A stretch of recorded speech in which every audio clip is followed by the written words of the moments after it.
ఏపీలో ఎన్నికల వేళ రాజకీయాలు వైఎస్ వివేక మరణం చుట్టూ తిరుగుతున్నాయి. తాజాగా గురువారం సీఎం జగన్ కు వివేకానందరెడ్డి సతీమణి సౌభాగ్యమ్మ సంచలన లేఖ రాశారు. 2009లో నీవు మీ తండ్రిని కోల్పోయినప్పుడు ఎంత మనోవేదన అనుభవించావో 2019లో నీ చెల్లి సునీత కూడా అంతే మనోవేదన అనుభవించిందని తెలిపారు. అప్పటి నుంచి ఇప్పటి వరకు జరిగిన పరిణామాలు మమ్మల్ని ఎక్కువగా బాధ పెట్టాయన్నారు.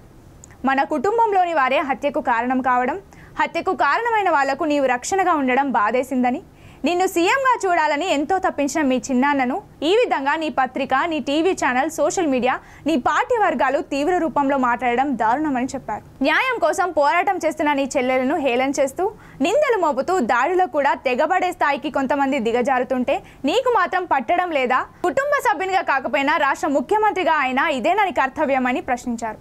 హత్యకు కారకులైన వారికి మరలా ఎంపీగా అవకాశాన్ని కల్పించడం ఇది సమంజసమా అని నిలదీశారు.